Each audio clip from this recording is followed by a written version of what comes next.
So yes, they're going to ask you to come to your business to see where this happened if they need to. They're going to ask to speak to employees, witnesses. So that's why you need to jump on board and you need to start doing your own investigation.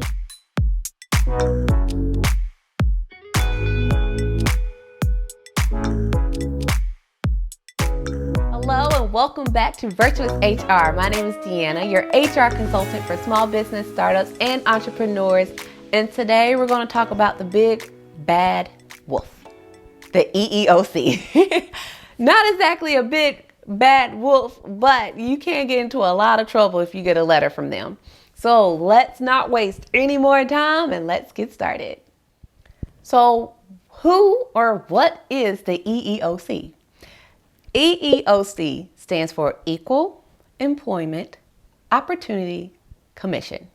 They are responsible for enforcing federal laws when it pertains to discrimination of the protected classes. If you don't know what the protected classes are, basically race, religion, color, national origin, sex, sexual orientation, those are your protected classes. Now, the discrimination applies to job applicants and employees. So people applying to work for you and the people that are already working for you. They can contact the EEOC anytime they feel like they've been discriminated against based on a protected class. The EEOC investigates charges. So what they do is an employee or a job applicant will contact them to let them know what discrimination claim that they have, what happened, and then the EEOC will contact you as the business owner. Now, they don't want to say, yes, you're guilty right off the bat. No. They do an investigation. They will talk to whoever they need to talk to, witnesses, whoever they need to, and they will come to a finding or a conclusion. And if their conclusion is there was no discrimination, then that's it. They might recommend maybe some training to prevent someone from feeling like there was discrimination, or they can find, yes, this discrimination claim is accurate, and now we need to move forward with this investigation process. So the first thing they will do, if they find that, yes, there is discrimination, is they will try to settle. They will try to come up with some agreement between the employee and you, the employer. And if you can't come to an agreement, then that's when it goes to court. So how does it affect you as a small business owner? Well, without employee handbooks, without structure, without an HR department, you are actually more liable to get sued than another business. Especially if you're growing and you become successful and you're getting more employees, but you don't have an employee handbook, then yes, it puts you at a larger risk, because you have to think about it.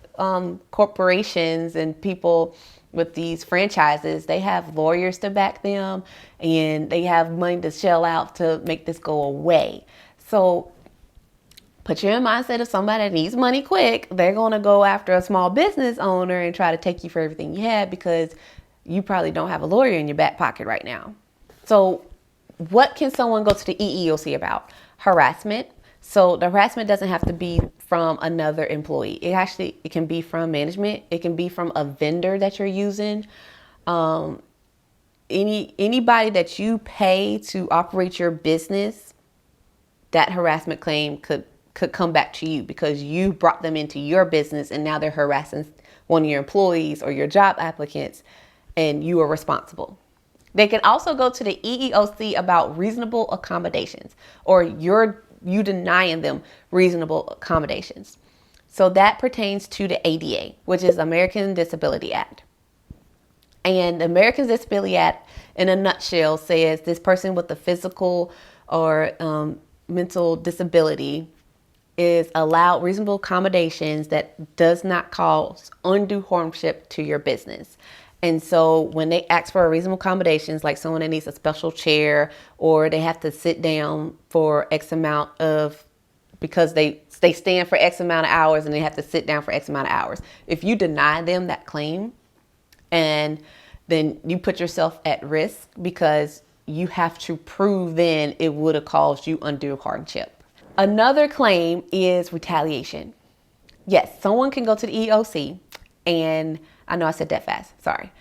So another claim is retaliation. So someone can go to the EEOC and say you retaliated against them because of something. So I remember reading a security company here in Georgia, I believe. She was a female security officer, and she went to her employer about how the male workers were harassing her and how she felt uncomfortable. And so what they did was they demoted her, or they put her in places that were unsafe. And that is a form of retaliation based on a protected class, which is her sex. So yes, she filed a claim with the EEOC because that is you just can't do that. And I'm pretty sure if that security firm or that security company had an HR consultant to reach out to, had an employee law attorney to reach out to, I'm pretty sure that wouldn't have happened. So this is why you need to go ahead and prepare for this now. This is why I'm here, to teach you this stuff so this stuff doesn't happen to you. So let's talk about what to do after the EEOC files a lawsuit against you. So you can't come to a settlement or agreement and they went ahead and pursued this in court. What you need to do is, one, find an employment law attorney that specializes in discrimination claims. That one that has a track record of fighting the EEOC. Another thing is you need to look into hiring an HR person or outsourcing to an HR consultant like myself. So the reason you need to consult an HR person is so they can do a third-party investigation. So you're bringing in someone that has no eyes on the business, that needs to find out exactly what happened. They can talk to people, just like the EEOC did, and is there to protect you, is there working for you, because the EEOC is working against you right now. And you need someone on your side besides yourself and the lawyer. You need someone that's internal in your business. Now the EEOC, they're going to do their investigation. So yes, they're going to ask you to come to your business to see where this happened if they need to. They're going to ask to speak to employees, witnesses. So that's why you need to jump on board and you need to start doing your own investigation and everything before they come in and do that.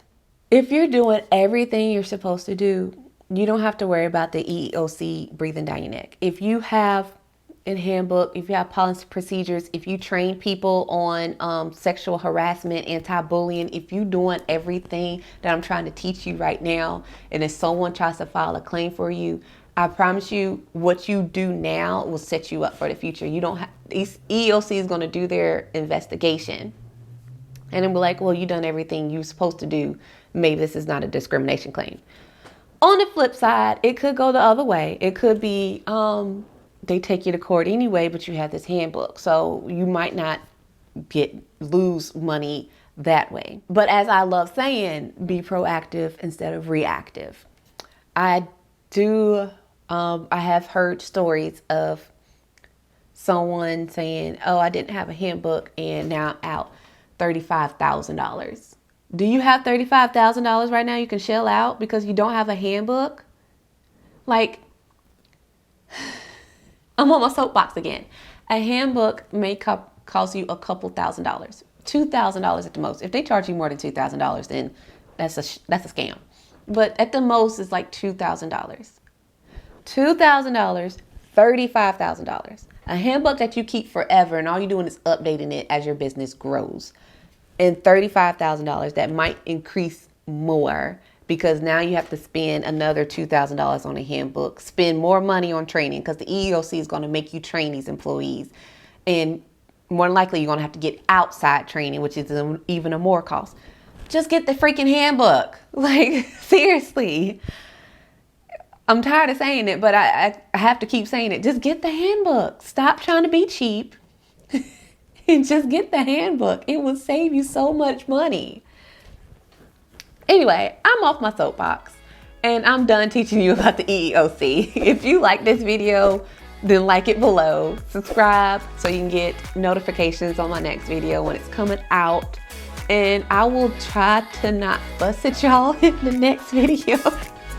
Seems like I'm always fussing, but I will try not to fuss at y'all so much in my next video. And And as always, I am Deanna, Virtuous HR Solutions. I'll see y'all next time.